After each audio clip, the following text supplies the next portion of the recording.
All right, and today we have a Honda that has a check engine light coming on, although it's off right now, and a power steering leak. I went ahead and scanned the codes, and what we have for codes here are fuel system 2 lean, P0171, and just about every computer has this B1177 abnormal voltage as I scroll through here. So there's a couple airbags too. There's no airbag light on right now. So what I have found is basically a P0171 means that unmetered air, meaning air that did not go through the mass airflow sensor or that the airflow sensor didn't read, has made its way into the engine, and the fuel system is adding fuel to compensate for what it sees as a lean condition. Did a quick listen for vacuum lines, didn't see anything. However, as I got in here, I don't know if you can see it on the camera very well. Right in there, where this flexible boot is, there's actually a hole. So this is a manual transmission car. I assume it will be the same if an automatic, but probably under acceleration, this boot is pulling back enough that it's sucking air through this hole, and the mass airflow sensor isn't reading it. So what we're gonna do for the lean exhaust code is replace the air intake boot, and that should get rid of the P171. The battery cable is all the way tightened, but is loose. So before I do any kind of electrical diagnosis, we're gonna replace the battery cable end on this side, replace this boot, and the power steering I've already looked at is actually the rack and pinion. So I'm gonna go ahead and tear the rack and pinion out of it. We're gonna replace this battery cable and replace this rubber boot and get this car all fixed. So let's get started. All right, so I've gone ahead and removed the air ducting. And so yeah, you can see here, I can spread it open. It's ripped all the way across. It's actually got a very large hole in it on the bottom. So under acceleration, it would probably pull it open, pull a big gasp of air in there, and that's what was setting the P0171 fuel system 2 lean. So we're gonna get a new one of those. I did pull the air cleaner completely apart here, if I can, almost. I think this bolt's still got a little thread in there. All right, so we're gonna check the air cleaner too while we're doing it, which, a little bit of dirt in there, but that's actually not too terrible. I will clean the mass airflow sensor. There's a special cleaner called, mass airflow sensor cleaner from CRC. Let me grab it and show you what we spray on it. All right, so you wouldn't want to use brake cleaner or anything like that on a mass airflow sensor. They actually make a special spray just for it. All right, and it shouldn't take a whole lot of this to do. Let me see if I can get in there right. What you're looking to do is this hole is where the air enters the sensor. So you're just gonna wanna take and spray right in that hole. Some of them are a wire you can actually see that cleans. This one's all encased in there, so it's difficult to see. But yeah, just spray it out with a little bit of cleaner like that.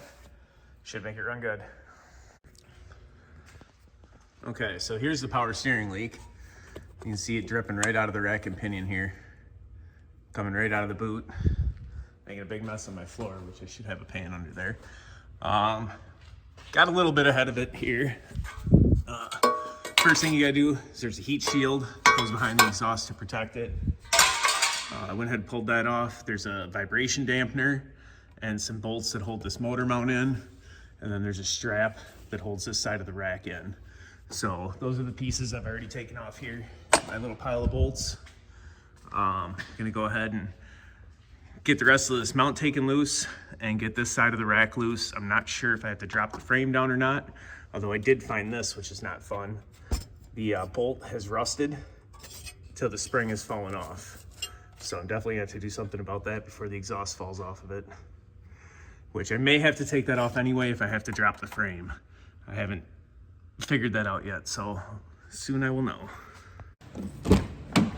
Okay, so We have to get the steering column disconnected from the rack.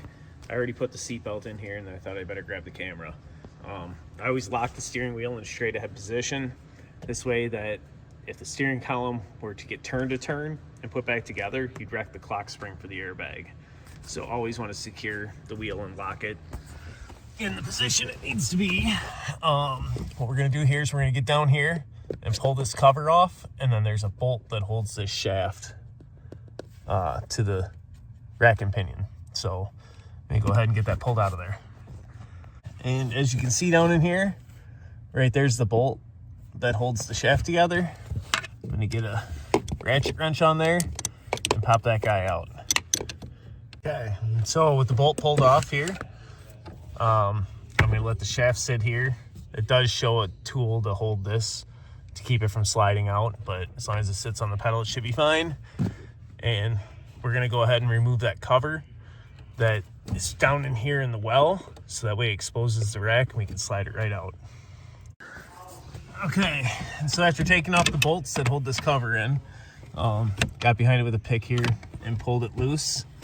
And so now the top of the rack should be exposed and allow us to slide it out of the wheel well. Okay, so with the cover pulled back off the rack, down in the hole here, you can kind of see this yellow sticking up. That's actually the splines. This is the plastic cover from the inside that's pulled off. That should give us enough room to slide the rack out the driver's side. I also, from the top here, went ahead and took out the lines for both pressure and return, and removed the bolts that hold the rack to the frame. So I'm gonna lift it up, get the tie rods disconnected, and see if we can't get this thing pulled out. All right, so here we are. I got it back up in the air. I've disconnected both outer tie rod ends from the spindles, and all the bolts are loose. I still gotta pull the one out of there. And then there's this little clamp that holds a piece of metal that goes to kind of support the bolt on this side of the rack that I have to remove yet. One thing I like to do, because we're gonna come out the driver's side, just so there's less interference coming out, I'm gonna go ahead and take the tie rod end off of the passenger side, just so I don't have to try and deal with getting that through the back of the engine compartment here. It did say that I was supposed to drop the cradle and lower the cradle down to get this out. I'm gonna get these last couple bolts taken loose and see if that's actually true, or if I can just slide it out now that I took that cover off the inside. So let's see what we can do. All right, well, I got to that point. The book isn't lying. This does not fit out of there without dropping the frame. So next step is gonna be to support the cradle, and we're gonna have to pull the cradle bolts and drop the frame down, so that way we can actually get the rack out of there. But it's not coming out any other way, so let's get that going. All right, so what I had to do here was I went around and I loosened all the cradle bolts and took the mounts off the transmission. And I already had the rear engine mount disconnected there. And then I took the rack, I had to rotate it forward enough to get this to pop out of there, and it should come right out. So you don't have to take it all the way off, but it's got to be the very last thread of the bolts drop down in order to get it to fit. So let me get the rack pulled out of here and we'll get the new one in. All right, so I got the new rack out of the box. What we're gonna do here is we're gonna swap over the tie rod ends, and we're gonna set this nut at the same position as it is on that end. So we'll take this off and measure. Well, I'll unscrew that one like I did here, and we'll measure in, and that's where I'm gonna set my nut as a starting point for the alignment.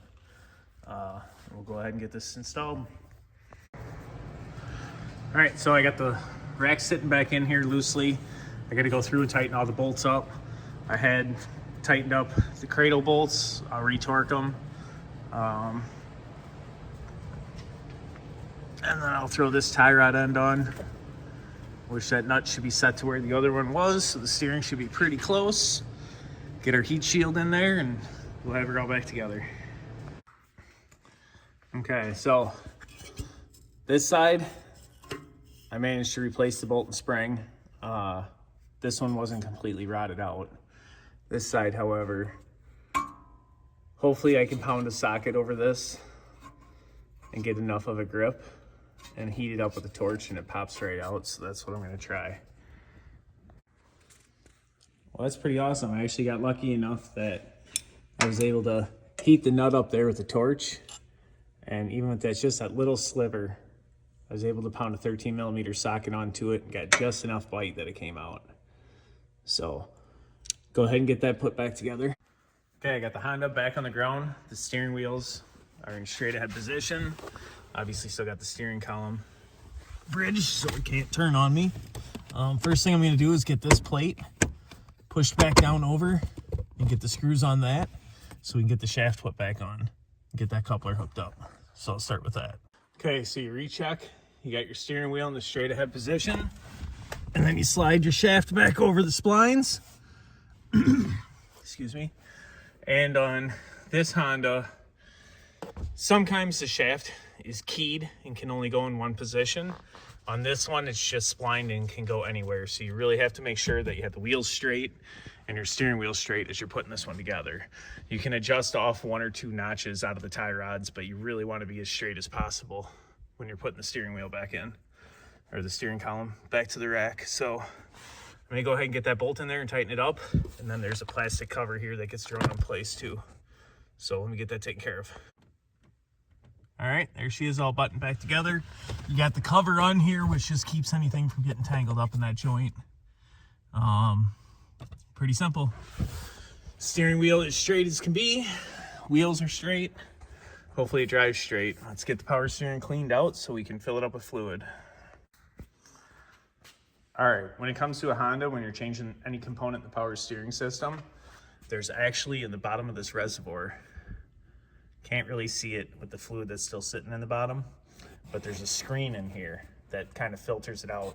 So what I do is I go ahead and I pop this completely out of there so I can actually clean the filter before I put any new fluid in. That way I know the system's cleaned out and there isn't any extra trash in there that shouldn't be. All right, for me flushing the Honda, what I do is I hook my Mighty back, and you can turn it off, and I suck out all of the fluid that's potentially left in the system, just to make sure I get all clean fluid. So what I did was I hooked my vacuum up to the return line, which just basically purges any fluid that it can get out of the system before I put new stuff in. So line's sucking dry, there's nothing in it. You go ahead and get the reservoir out of there. All right, so I'm draining out what's left of the fluid in the reservoir. As you can see, it's actually really clean stuff that's coming out. And down in the bottom, you can barely even tell there's a screen in there. But right where these two pieces of plastic come together, there's a screen that usually gets plugged up with junk. And looking at this one, it's super clean on the inside. You can kind of see the oil running down the screen there. This one is not bad at all. I didn't expect it to be the way the rack failed. It was just a seal leak. It wasn't like the internal insides were like sending debris and stuff through the pump. It was just a leak. So should be good.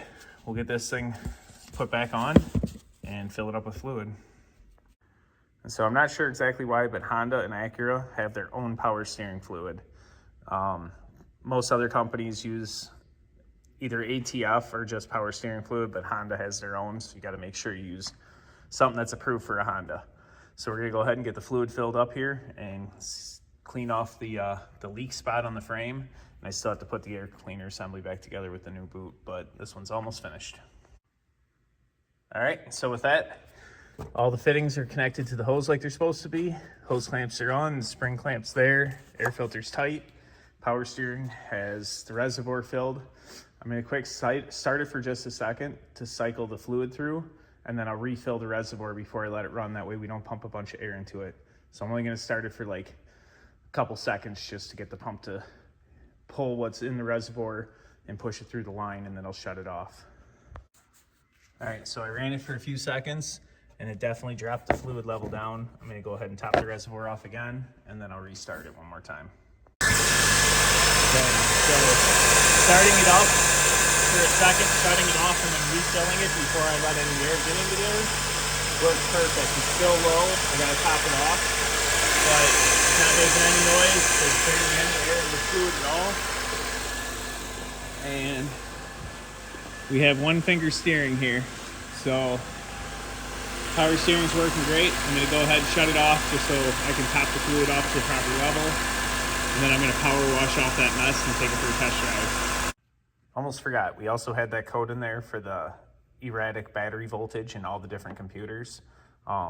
This terminal was tightened all the way up and smashed, but it was still loose on there so I could spin it. So I went ahead and cut the wire back a little bit, spliced it in, and replaced it with one of these LED terminals. That should hopefully take care of the irregular battery codes. We'll clear them all out and see what comes back, or hopefully nothing does. All right, so we made it back. There's no check engine light, and it's hard to tell, but you can kind of see the steering wheel's just a little bit to the left here. It drove really straight, but you did have to kind of steer a little left to keep it going straight. It's going straight to the alignment shop after this.